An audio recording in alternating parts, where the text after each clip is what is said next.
इस वक्त की बड़ी खबर, वीके पॉल की अध्यक्षता वाले national technical advisory group on immunization ने की सिफारिश। एक्सपर्ट कमेटी का सुझाव 2 डोज के बीच 12 से 16 हफ्ते का गैप हो। फिलहाल 6 से 8 हफ्ते का गैप में दी जा रही है वैक्सीन की दूसरी डोज। 2 डोज के बीच 12 से 16 हफ्ते का गैप रहने पर वैक्सीन का असर बढ़ेगा, एक्सपर्ट कमेटी ने कहा है। कोरोना से ठीक होने वाले 6 महीने बाद ले सके वैक्सीन, एक्सपर्ट कमेटी ने कहा है। मैं सीधे चलूंगा कुमार कुंदन के पास। कुमार कुंदन, वैक्सीन कम पड़ रही है, कहीं ये ना बोले कि एक एक वैक्सीन के बीच में 6-6 महीने का गैप कर लें।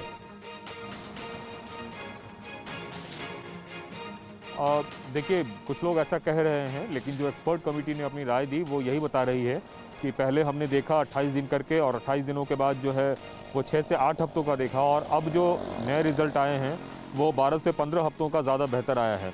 तो वो सारा कुछ रिसर्च के आधार पे वो ऐसा कह रहे हैं। समझ गया। और उनका ऐसा मानना है कि इसमें जो है इफिकेसी सबसे बढ़िया है।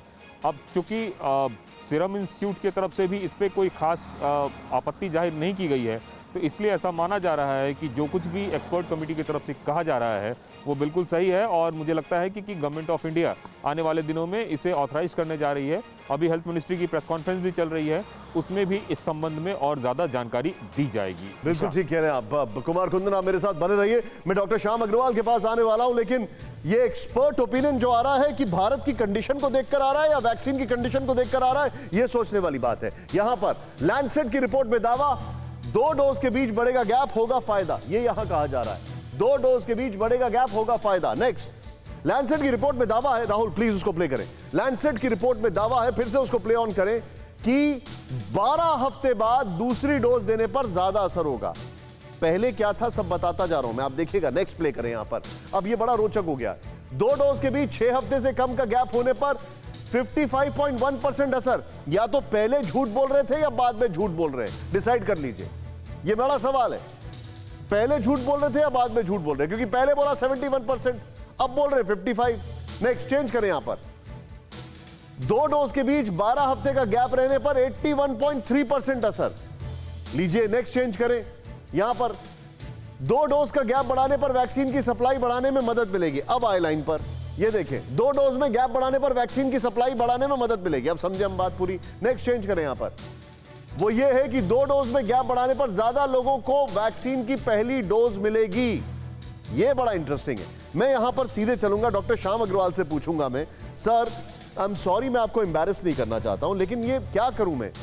आप मुझे एक बात बताइए, या तो लैंडसेट की रिपोर्ट पहले झूठ बोल रही थी या बाद में बोल रही है।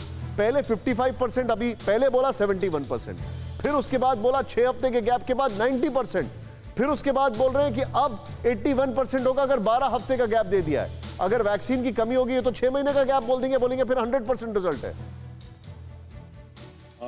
निशांत, आप जो बातें बोल रहे हैं, जो मुद्दे उठा रहे हैं, बहुत पर्टिनेंट है।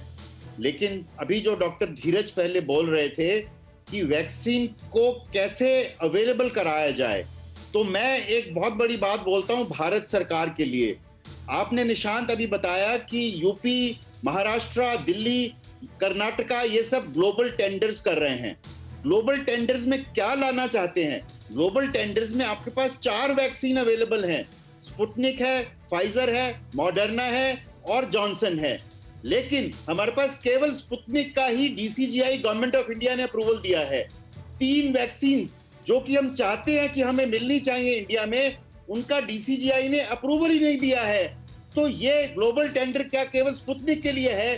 क्यों भारत सरकार ये नहीं सोच रही है कि इन 3 वैक्सीन को भी डीसीजीआई अप्रूवल दे, ताकि ग्लोबल टेंडर्स के जरिए एटलीस्ट स्टेट्स तो ला सकें? और अगर स्टेट्स ला सकती हैं तो गवर्नमेंट ऑफ इंडिया क्यों नहीं ला सकती है इंडिया के लिए? ये एक बहुत बड़ी बात है। दूसरी बात है प्रोडक्शन की। देखिए, डॉक्टर साहब ने बोला कि आईपी वेवर हो गया है, लेकिन आईपी वेवर होने से जो टेक्नोलॉजी ट्रांसफर है उसमें 3, 4, 6 महीने से कम नहीं लगता है। इतना आसान नहीं है। मैंने पहले भी बोला था कि आप भारत बायोटेक की जो कोवैक्सीन है उसी को अपने देश में बनाने के लिए अधिकृत कर दीजिए फार्मास्यूटिकल कंपनीज को, उससे ही आपका प्रोडक्शन रेट बढ़ जाएगा। उस डायरेक्शन में हाफकिंस इंस्टीट्यूट ने, पेनेशिया ने कुछ काम किया है, भारत काम कर रहा है। लेकिन ये तो एक मेरे ख्याल से मिराज है कि फाइजर या मॉडर्ना की वैक्सीन जो है वो इंडिया में बननी शुरू हो जाएगी अगले 2-3 महीने में।